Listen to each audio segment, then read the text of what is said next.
Bonsoir à tous. Le monde célèbre ce mardi 8 mars 2022 la journée internationale de la femme. Elle est dédiée à la promotion des droits de la femme dans le monde. Au Mali, quel est le regard des femmes maliennes sur la question des droits des femmes? Comment vivent-elles la situation difficile du respect de leurs droits fondamentaux? Nous sommes avec Mariam Keita. Elle est la présidente des femmes en commune 1 du district de Bamako de la CMAS.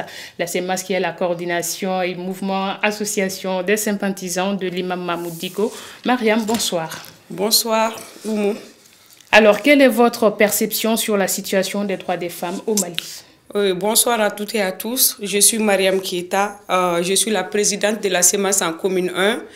J'ai créé aussi une association appelée Vision Femmes Mali. C'est pour toutes les femmes du Mali, mais pour le moment, nous sommes siégés en commune 1. La perception que j'ai concernant les droits des femmes au Mali, c'est une perception positive. Parallèlement aux autres années, on constate que les femmes émergent au Mali, les femmes commencent à avoir leurs droits, les femmes commencent à occuper de très grands postes et les femmes commencent à se faire attendre au Mali. Vraiment, c'est une perception positive et au fil du temps, nous osons croire que ça va beaucoup améliorer. Alors, au niveau de la CMAS aujourd'hui, quelles sont les activités ou, disons, les actions que vous menez pour promouvoir les droits des femmes au Mali? J'ai dit à mon introduction que j'ai créé une association appelée Vision Femmes parce que nous, les femmes, on est spécifiques, nous, les femmes, on est extraordinaires. On a toujours besoin d'un cadre bien spécial pour les femmes. Je suis présidente de la CMAS en commune 1. La CMAS, elle est ouverte pour tout le monde, mais je me suis dit que est-ce qu'il ne faut pas créer quelque chose uniquement pour les femmes, une association dans laquelle les femmes vont se voir, les femmes vont se comprendre et les femmes vont mettre leurs projets en place. Et j'ai songé à une plateforme. Au début, c'était la plateforme associative des femmes de la commune 1. Et par le temps, on a donné le nom Vision Femmes Mali. Grosso modo, personnellement, ce que j'ai fait en commune 1 au nom des femmes, on a donné une formation aux femmes en saponification. Un grand regroupement des femmes à Bankoni, à Doumanzana et à Fadjigila ont bénéficié d'une grande formation de la saponification à travers l'ANPE. Le mois de janvier dernier, on a fait encore une grande formation pour les femmes à Sibi. Et cette fois-ci, c'était en transformation agroalimentaire. On a aussi fait un forage pour les femmes de Bankoni et Konyumani, parce que c'est un endroit où il y a vraiment une crise d'eau.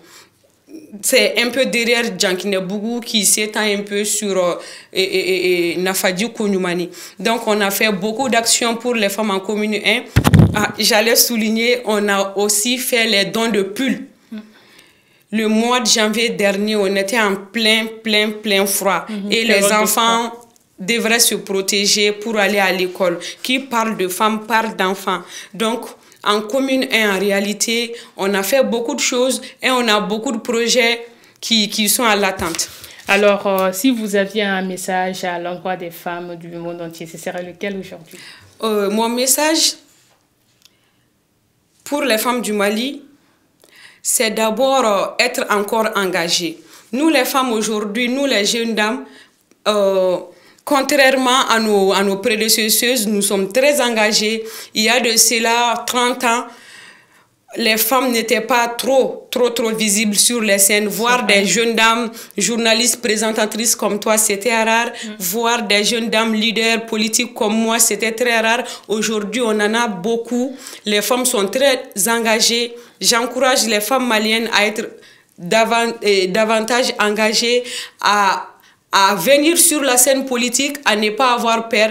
Nous sommes les femmes, nous sommes le nombril du monde. Rien ne peut bouger sans nous. C'est nous qui faisons bouger le monde. Donc, le message que je lance à toutes les femmes du monde, ça, c'est être les vectrices de la paix. Parce que notre monde actuel est confronté à des guerres.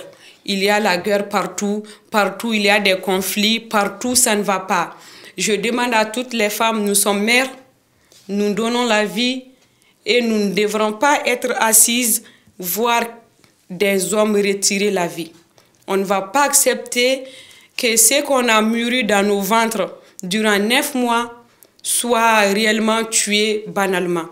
Que toutes les femmes du monde soient vectrices de la paix, que nous prenions la paix, que nous soyons des garantes pour cette paix, que cette paix règne dans tous les cœurs et pour toutes les femmes du monde.